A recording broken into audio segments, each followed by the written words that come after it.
আমার জায়গা থেকে নিরপেক্ষভাবে কাজ করবো। আমি চাচ্ছি এবারে নির্বাচনটা অবাধ এবং সুষ্ঠু এবং নিরপেক্ষভাবে যাতে হয়। এইবারের নির্বাচনে সবচেয়ে বড় খেলাটা হবে আপনার এআই।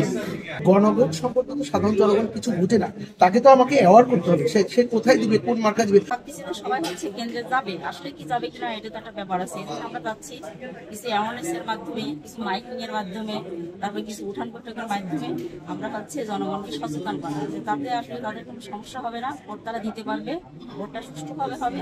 আমরা এটা প্রত্যাশা করতেছি। আমার জায়গা থেকে নিরপেক্ষভাবে কাজ করবো। আমি চাচ্ছি এবারে নির্বাচনটা অবাধ এবং সুষ্ঠু এবং নিরপেক্ষভাবে যাতে হয়। তারপরে এর বিগত কথা আমি বলতে চাই না, তখন আমরা নিজেরাও ভোট দিতে পারি, এটা আমি নিজেই জানি। আমি চাচ্ছি যে এটা যাতে না হয়, সবাই যাতে সুষ্ঠুভাবে ভোট কেন্দ্রে এসে ভোটটা দিতে পারে। এইবারের নির্বাচনে সবচেয়ে বড় খেলাটা হবে আপনার এআই এবং এই মিসলিডিং, মিসইনফরমেশন, এটাকে প্রোটেক্ট করার জন্য আসলে নির্বাচন কমিশনের নিজস্ব একটা ব্যবস্থাপনা থাকা দরকার, আইটি বেসড।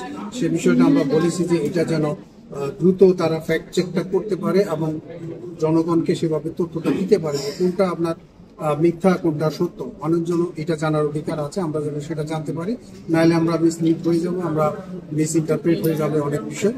এটা নির্বাচন কমিশনকে বলেছি যে আপনারা এই জায়গাটা একটু দেখেন, না কোনো সমস্যা হবে না। কিন্তু ব্যাপারটা হচ্ছে বাংলাদেশের প্রথম ইমিউনিটি বুস্টার সমৃদ্ধ ফ্যান্টাস্টিক হ্যাপি এনার্জি বিস্কিট। গণভোট সম্পর্কে তো সাধারণ জনগণ কিছু বুঝে না, তাকে তো আমাকে অ্যাওয়ার করতে হবে, সে কোথায় দিবে, কোন মার্কা দিবে। ওখানে 4টা প্রশ্ন, ওটার ভিতরে অনেকগুলো অ্যাক্টিভিটি রয়ে গেছে। আমরা প্রত্যেকটা অ্যাক্টিভিটি আলাদা করে ডিফাইন করে না দিই তাইলে হবে না। এবং আমরা বারবার বলছি যে এটার জন্য, গণভোটের জন্য আমাদের উঠান বৈঠক দরকার, জনগণকে অ্যাওয়ারনেস করা দরকার। আর গত 17 বছর 18 বছর তো নির্বাচন হয়নি, সেক্ষেত্রে আমরা আসলে জনগণ আমরা ধারণা করছি যে ভোট দিতে যাবে, আসলে তার নিরাপত্তা সিকিউরিটি মোস্ট ইম্পর্টেন্ট। সে আসলে আদৌ যাইতে পারবে।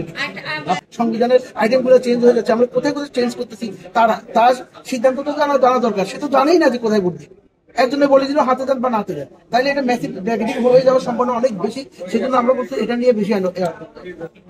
তো আমরা সামনে যে ইলেকশনটা আমরা দেখতে চাচ্ছি 2026-এ, এই ইলেকশনটা একটা চ্যালেঞ্জিং এবং গ্রহণযোগ্য ইলেকশন আমরা দেখছি। এবং এই ইলেকশনে যারা কাজ করতেছে, আমরা যারা কাজ করতেছি, তারা একটা সুষ্ঠু নিরপেক্ষ যাতে নির্বাচন হয় এবং যাতে বিগত দিনের আমি যে ইলেকশনগুলো হয়েছে সেখানে আমি যাচ্ছি না, সেখানে অনেক বিতর্কের জায়গা আছে। 2026 সালে যে ইলেকশনটা হবে এটা হবে একটা স্বচ্ছ